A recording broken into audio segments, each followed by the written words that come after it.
everyone, Assalamualaikum, welcome back to my YouTube channel. Hari ini saya tengah kawankan anak-anak main air depan rumah guys. So, alang-alang saya tak ikut main air, saya nak buat video.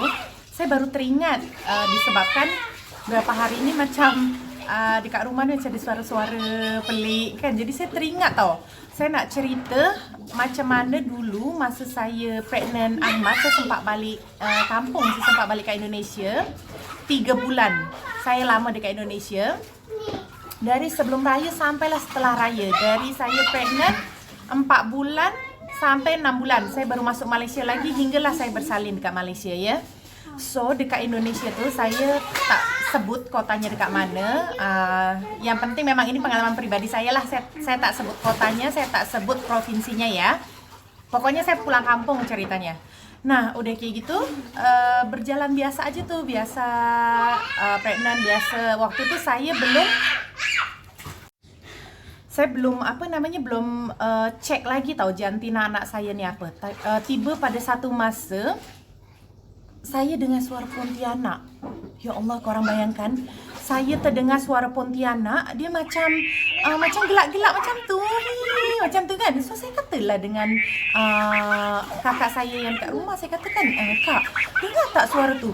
Dan yang buat terperanjatnya, satu rumah memang mendengar suara Pontianak ni tengah gelak. Dia tu memang last kakak saya call cousin. Lepas tu dia kata, "Okeylah, tak apa, nanti kita semua datang." So bila cousin ni datang, dia datang tahu dengan kawan-kawan lelaki dia semua. Rupa-rupa memang dekat kampung tu selalulah maksudnya kira masih belum macam mana ya nak kata, kota besar, dia besar juga, cumanya macam apa nak kata ya, dia masih menganut kepercayaan. Ada sebagian macam bukan kepercayaan, dia macam masih percaya budaya-budaya kan, mitos-mitos macam tu. So tapi mitos tu boleh jadi kenyataan dan memang selalu terjadilah macam tu, okey. Cousin saya tu, dia minta kawan dia buka baju, lelaki buka baju. Lepas tu dia akan pusing satu rumah. Ya, itu bila kita dengar suara Pontianak tu tahu. Kalau Indonesia kan kita cakap kuntilanak kan. Dia macam tu, dengar bila Pontianak tu dia gelak-gelak macam tu. So kawan cousin saya ni buka baju, dia round satu rumah. Dan Pontianak tu memang takut tau. Pontianak tu takut, tapi dia makin tergelak. Dia makin gelak lagi. Rupa-rupanya mitos tu katanya Pontianak ni takut dengan laki-laki yang tak menggunakan baju. Takut tapi dia tak langsung hilang, tapi dia akan macam makin tergelak-gelak, tapi dia akan lari, dia akan terbang. Tapi memang real tau. Kita boleh tengok macam Pontianak tu terbang. Dan selepas tu cousin saya kata, "Wah, anak awak ni laki-laki kot." Kata, "Hah, kenapa?" Kata kan, "Sebab kan Pontianak ni boleh tahu orang pregnant kalau laki-laki kata lebih wangi, dia lebih harum." Macam tu guys. So memang meremang lah setiap hari. Jangankan kita nak tidur, kita nak masuk bilik air, boleh 3-4 orang kawan-kawan tak berani. Disebabkan apa? Disebabkan satu rumah tu dengar semua Pontianak tu gelak. Jadi ya Allah, dia gelak tu memang real tu, macam ya Allah, nauzubillah, memang tak nak. Okey. So lepas tu jadi macam tu je lah, kita boleh dengar dalam masa 1 minggu 3-4 kali. Memang kerap. So akhirnya kakak saya kata, "Jomlah kita pergi hospital, kita nak tengok jantina baby." Bila macam tu, esoknya kita pergilah dekat hospital yang pertama ni. Hospital yang saya tak pernah pergi tau. Pergi, dia kata anak saya perempuan. So kakak saya macam tak puas hati, ya ke perempuan, katakan. Sebab masa saya pregnant Ahmad tu saya kotor tau, macam leher hitam kan. Dia tu punya malas, ya Allah. Beza masa saya pregnant Kansa dulu, muka macam cerah kan. So next week tu lepas kita dengar suara Pontianak lagi, kita pergilah lagi hospital yang memang doktor ni pernah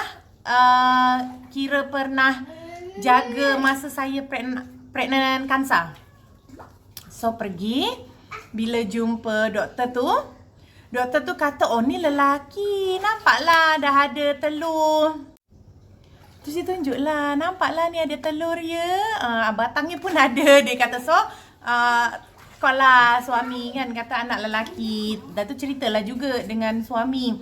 Masa tengah call dengan suami tu, kan cerita, lepas dengar suara kuntilanak lah macam tu, tiba-tiba kuntilanak tu, pontianak tu boleh tergelak lagi. So, kita diam lah. Terus saya kata dengan suami, dengar tak? Dia tengah gelak ni.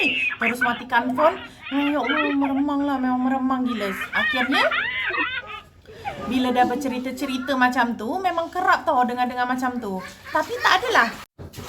Ya Allah, saya ni nak bercerita pun tak fokus sebab anak-anak ni bising betul. Korang tengok dia tengah main air.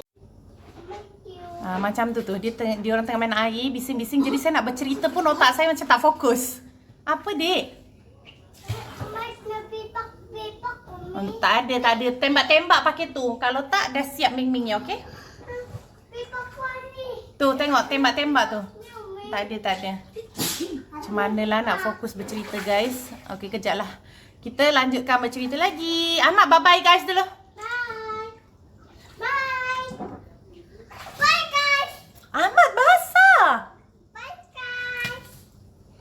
guys. Okay guys, so saya pindah dalam bilik biar senang nak bercerita. Anak-anak masih swimming kat sana, kat belakang saya tu. Okay. So macam itulah saya nak melanjutkan cerita pasal masa saya pregnant ni saya diusik dengan Pontianak ya. Ternyata bila diselidikin, kalian faham tak diselidikin? Bila kita cari tahulah maksudnya, bila kita cari tahu, cari informasi, rupa-rupanya sebab kakak saya pun dekat kota situ dia baru pindah agak-agak dalam 4 tahun. So maknanya family kakak saya pun belum tahu tentang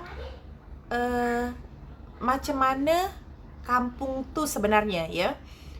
So bila kita cari tahu rupanya betul dekat perkampungan dekat rumah taman kakak saya tu rupanya ada salah satu perkampungan yang ternyata nama kampung tu ialah berarti Pontianak apa gitu kalau tak silap lah. Maksudnya macam perkampungan Pontianak ke apa entahlah, saya macam dah lupa. Tapi rupanya orang-orang kat kampung situ dia kata kalaulah macam ada orang bersalin dan tiba-tiba kebanyakan masih bersalin guna bidan kan, bersalin masih pakai dukun beranak lah maksudnya dukun beranak atau bidan.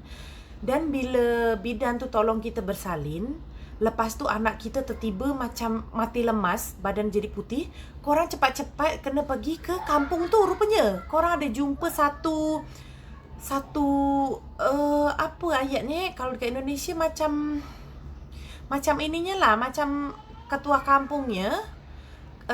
Ketua kampung tu nanti dia akan panggil semua Pontianak, you all. Dia akan panggil semua Pontianak. So kalau ada jadi dia macam ada daftar tau nama-nama Pontianak tu. Bila ada salah satu Pontianak yang tak ada, maknanya Pontianak tu lah yang tengah mengusik baby kita. Dah tu terus dia akan panggil. Kalau macam masa tu masih ada masa lagi, si Pontianak tu akan tiupkan balik ruhnya dekat janin baby tu.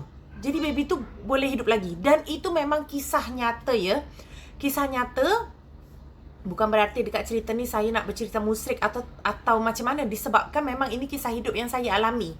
Jadi saya tak tahulah. Tapi kalau korang ada yang faham tentang cerita lebih kurang macam ni, korang boleh komen dekat bawah sebenarnya apa kuntilanak ni, Pontianak ni dia Pontianak hantu betul ke macam jadi-jadian?